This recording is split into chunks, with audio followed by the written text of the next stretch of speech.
Znači, ulazimo u gajbu kod Anđela i Zvijezdana. Znamo da je negdje Anđela izašla, da je vidimo šta radi Zvijezdan. Nađemo ga. Nije. Vidimo.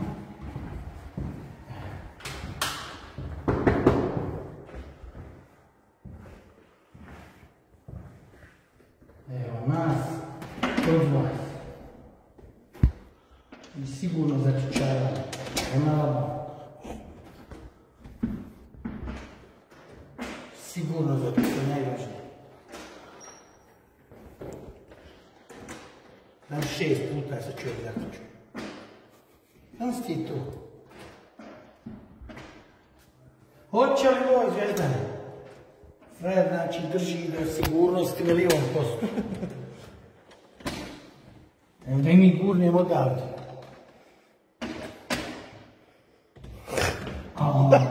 Šta je ovo? Šta se dešava? Da nije te Anđela zaključava? Eto, znači. Evo vidite, teško je ući u njihov dom. Jako teško. Ali evo sad ćemo, kad uđemo, imat ćete svašta da vidite. Evo dok samo se odključa, ne znam šta je. Evo ga, sad ćemo da vidimo ponovo pokušaj. Se dešava. Evo da. Sad bi trebalo.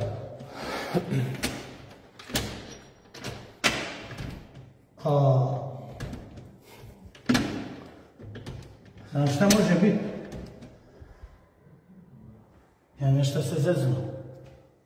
Evo nas znači u velikom domu, 120 kvadrata, slavniči Boga mi, mega ta košarka išla. Nije išlo dobro. Išlo dobro i Boga mi fino naselje, nije... Pa dobro, valjda, nešto... Nije Anđela, znala ti gdje ćeš? Pa, evo, znate jesam. Vidi mi dole frizer, za nju, sve tu. Kao ono što sam čuo, vi se spremate na put Crna Gora i Bosna. Šta se tu dešava? Sad nešto novo da malo damo publici, pošto sam vidio, krenuli ste i TikTok, s Miljanom, onda ste Miljan dali crveni karton. Da.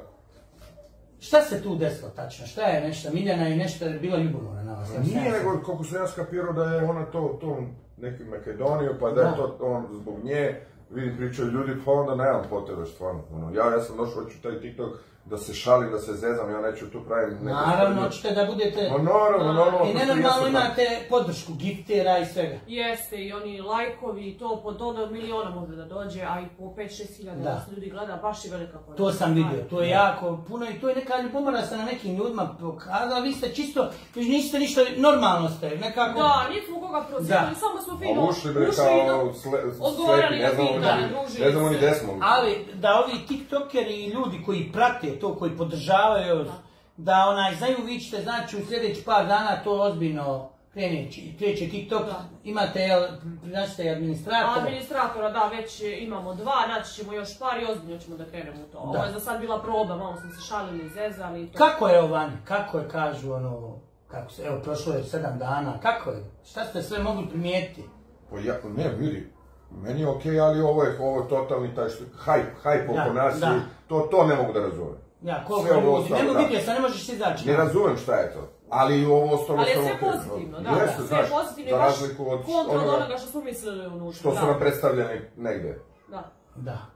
Ali okej, polako, pa se nalazimo, šta da kažem.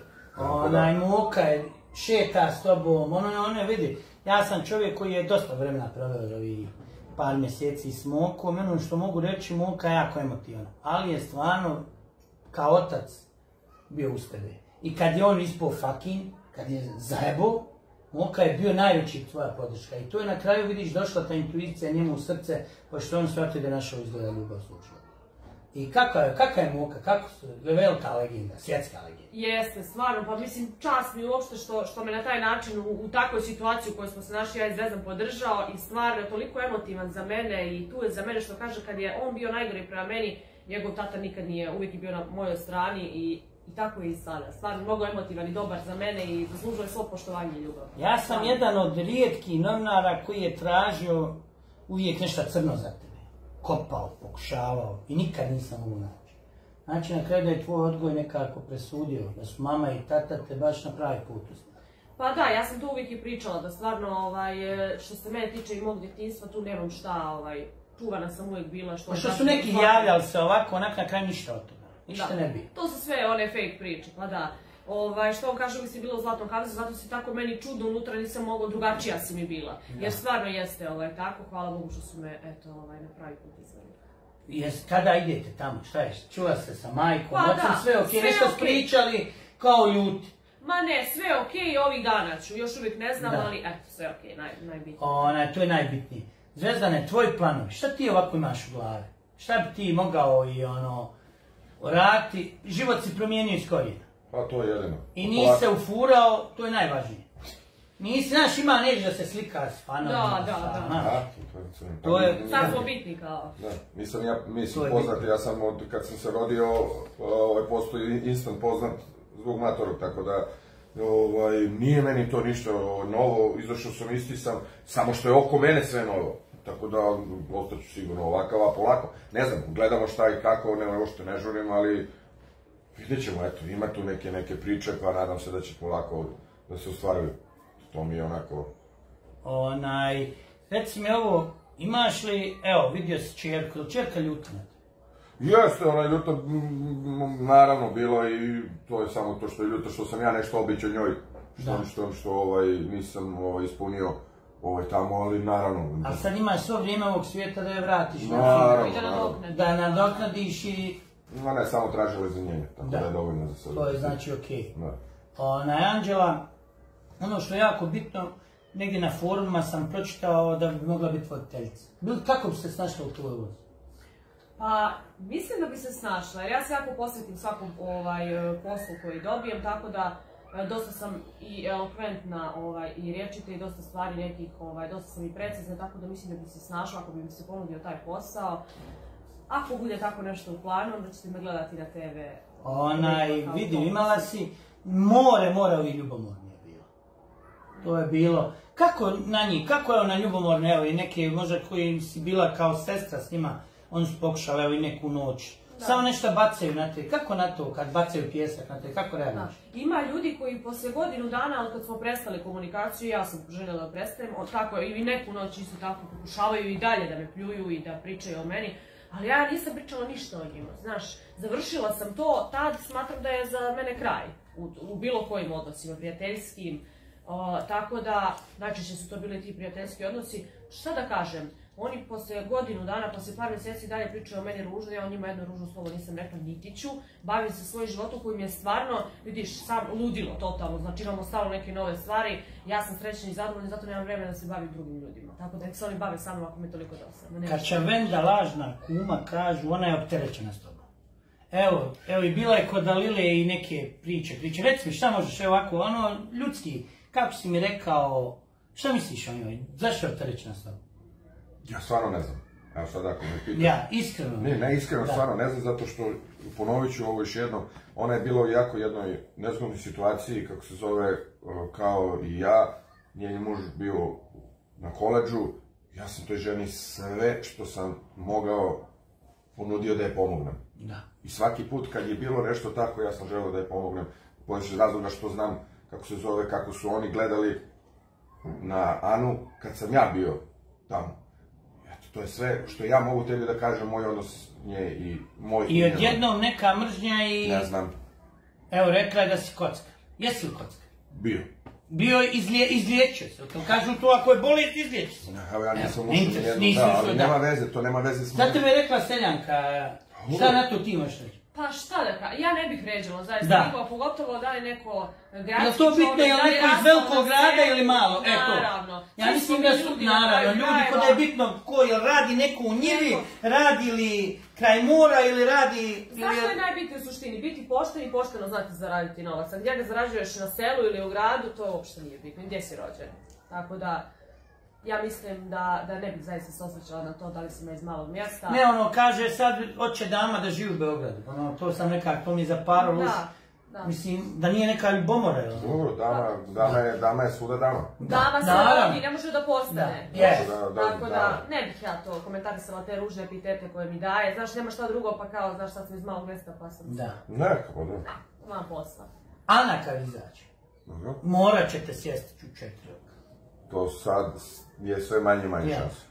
Ne ono da čisto vidite... Ma, čisto da se uopšte ne bude posle svega ovo, pogotovo što znam sad sve šta se dešavalo. Da, unutra nije bio upućen. Da, inače, kraće bi mi ono celo ludilo unutra bilo da sam dobio, na primjer, informaciju da je ona mene ostavila mjesec dana pre nego što sam ja nju ostavio i tako neke stvari, ali stvarno nemam možda... Tako je. Ni želju, ni me išta zanima posle ovoga, jer ovo je već pravljena scenario šta ćeš mi da radiš ako...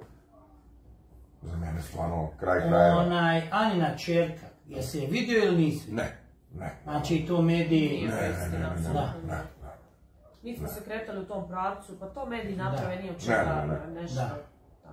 Ono gdje se vi želite kretati je obilaziti svijet, biti s ljudima. Družiti se. Evo, uljepšali ste jednoj Bosanci u Švedskoj na tur. Kako to dođe? Spontano, to je bilo baš spontano. Spontano preko to prijateljice. Dragane, tetke, naše Geteburga koja je bila uz vas. Pozdrav za Draganu iz Geteburga, stvarno je ona je bila na tom rođendanu i kao hoćete li da pozdravimo, zašto da ne vidimo klinkice se raduju. I to je baš bila glavna vijest kod nas. To su svi prenijeli, drago da je... To je spontano bilo. Ali spontano nekome učiniš. Naravno, ali da nije iz Bosne isto da je s nekim drugom. Da, ne bi bilo, tu se dopalo. Da, drugarica je zvala, znaš koja, ja bi tu isto čestitao. Vidi, ja sam po onome oduševljenju vidio da gdje stvar stoje. Koliko je to znači bilo. Da. Ali najbitnije što je bilo spontano, razumiješ? Gdje god u svijetu da se neko nađe, mi bi uvijek na taj način postupili. 2 minuta nekom kažem čao, majstore. S kim ćete i poslije zadruge se družiti?